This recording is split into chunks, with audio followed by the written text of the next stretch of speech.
Friends, आज हम बात करने वाले हैं सुजलन एनर्जी के बारे में। और जैसा कि आप लोग देख पा रहे हो दोस्तों कि फ्राइडे के ट्रेडिंग सेशन में सुजलन एनर्जी में कोई भी कुछ खास तेजी बनते हुए नहीं दिखाई दे रही है। फ्राइडे के ट्रेडिंग सेशन में सुजलन एनर्जी में सिर्फ और सिर्फ हमें 0.63% की एक हल्की सी तेजी बनते हुए दिखाई दे रही है। और ये तेजी हमें बनते हुए दिखाई दे रही है ऑलमोस्ट नेग्लिजिबल है, ना के बराबर सुजलन एनर्जी में तेजी बनते हुए दिखाई दे रही है। तो आज इस वीडियो के माध्यम से हम लोग जानेंगे दोस्तों कि क्या चांसेस है आने वाले समय में सुजलन एनर्जी में कोई कुछ तेजी बनते हुए दिखाई दे सकती है भी या नहीं। साथ ही साथ एक बहुत ही बेहतरीन खबर सामने निकल कर आई है और उस खबर की वजह से हम ये कह सकते हैं कि आने वाले समय में सुजलन एनर्जी को हमें एक अच्छा खासा एडवांटेज भी मिलता हुआ दिखाई देगा। तो वो क्या खबर दोस्तों, इस वीडियो के माध्यम से मैं डिस्कस करूंगा। तो मेक श्योर दोस्तों वीडियो को स्किप ना कर पूरा देखो ताकि आप चीजों को सही से समझ पाओ और अपनी एक खुद की इन्वेस्टमेंट डिसीजन ले पाओ। लेकिन दोस्तों मेरी आपसे एक ही रिक्वेस्ट रहेगी कि चैनल को सब्सक्राइब और वीडियो को जरूर से लाइक कर देना ताकि आपको इस तरह की अपडेट्स रेगुलर बेसिस पर मिलती रहे। तो चलिए फ्रेंड्स वीडियो को स्टार्ट करते हैं। तो सबसे पहले अगर इसके फ्राइडे के कारोबार पर नजर डालें तो स्टॉक जो है ओपन हुआ 8 रुपए 5 पैसे में, हाई बनाया इसने 8 रुपए 15 पैसे का, लो बनाया इसने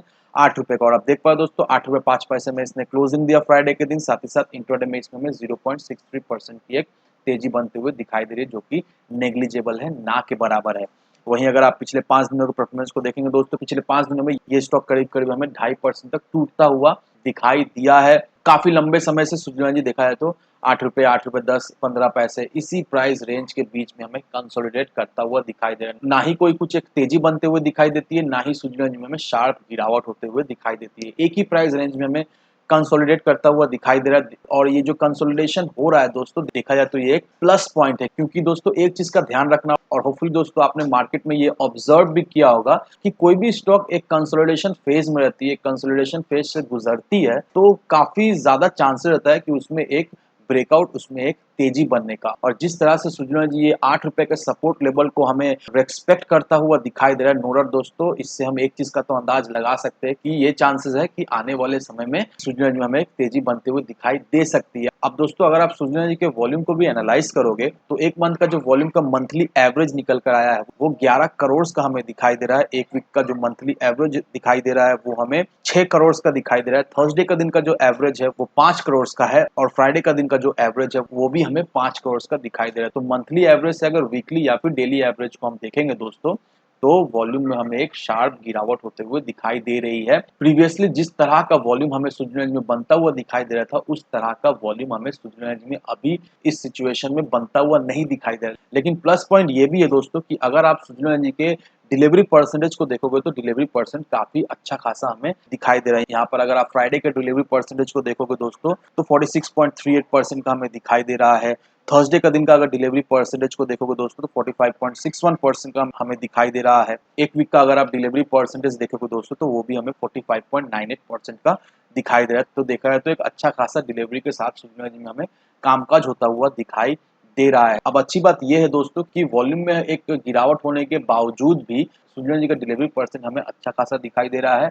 और इस डिलीवरी परसेंट को देखकर हम ये चीज तो अंदाज लगा ही सकते हैं कि जो लोग भी सुजलन एनर्जी में अभी एंट्री ले रहे हैं वो लोग सुजलन एनर्जी को बेचकर नहीं निकल रहे हैं, वो लोग सुजलन एनर्जी को होल्ड करके अपने पोर्टफोलियो में ऐड करके रख रहे हैं, जो कि एक प्लस पॉइंट है, एक अच्छी बात है। अब दोस्तों इस आर्टिकल को देखो, यहाँ पर सेंटर के द्वारा एक बिड लाया गया है और इस बिड के तहत एक 4 गीगावाट का ऑफशोर विंड प्रोजेक्ट सेटअप होने वाला है तमिलनाडु में। और इसके लिए सेंटर के द्वारा इंटरनेशनल बिड प्रोसेस जो है वो लाने का बात हो रहा है। अब ये जो ऑफशोर विंड जो तमिलनाडु में सेटअप होने का बातचीत चल रहा है, बेसिकली ये जो ऑफशोर विंड प्रोजेक्ट जो सेटअप होगा वो कोस्टलाइन एरियाज में होगा। अब कोस्टलाइन एरिया में ये ऑफशोर विंड प्रोजेक्ट सेटअप करने का सबसे बड़ा एडवांटेज ये है कि उस एरिया में जो विंड जनरेट होता है वो अच्छा खासा स्पीड में जनरेट होता है। और विंड टर्बाइंस के लिए देखा जाए तो एक बहुत ही अच्छी बात है, क्योंकि जितना स्पीड में हवा आएगा उतना ज्यादा ये लोग एनर्जी जनरेट करेंगे। अब ये कोस्टलाइन में ऑफशोर प्रोजेक्ट सेटअप करने को और भी एक एडवांटेज है।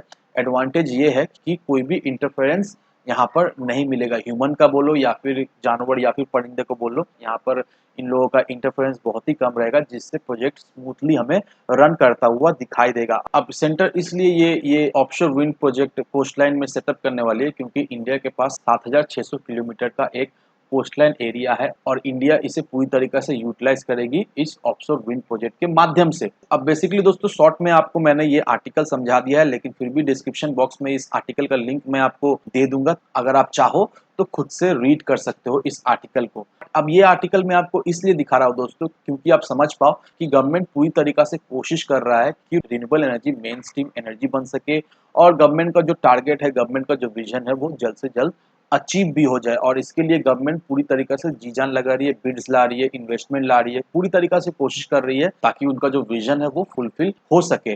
और नो डाउट दोस्तों, ये सारे इन्वेस्टमेंट जो आ रहे हैं, ये सारे जो बिड्स आ रहे हैं, इससे डायरेक्टली इनडायरेक्टली हमें सूर्य एनर्जी को भी बेनिफिट मिलता हुआ दिखाई देगा ही देगा, क्योंकि अगर बिड्स आता है तो बिडर्स भी आते हैं, अगर बिडर्स आते हैं, बिड करते हैं, तो बिड जीतने के बाद उनको वो उस प्रोजेक्ट के ऊपर काम करना पड़ता है। और जिस तरह से सूर्य एनर्जी का अभी हमें ऑर्डर बुक दिखाई दे रहा है, बड़े-बड़े कंपनी से सूर्य एनर्जी को हमें एक अच्छा खासा ऑर्डर्स मिलता हुआ दिखाई दे रहा है। नेशनल बोलिए या फिर इंटरनेशनल बोलिए, सारे बड़े-बड़े कंपनी से सूर्य एनर्जी को हमें ऑर्डर्स मिलता हुआ दिखाई दे रहा है। और इससे तो हम एक चीज़ समझ ही पा रहे हैं, नो डाउट इस प्रोजेक्ट का भी कुछ हिस्सा हमें सूर्य एनर्जी को आने वाले समय में मिलता हुआ दिखाई देगा। अब दोस्तों, अगर आप इसके फाइनेंशियल को भी देखोगे दोस्तों, इसे देखकर आपको कुछ चीज़ें क्लियरिफिकेशन हो जाएगी। तो अगर आप इसके रेवेन्यू को देखोगे, यहाँ per year on year basis में क्या चेंजेस हुआ है रेवेन्यू में, वो मेंशन किया हुआ है। तो ईयर ऑन ईयर बेसिस में जो इसका रेवेन्यू में चेंजेस हुआ है, वो हमें 6.23% का एक ग्रोथ होते हुए दिखाई दी है।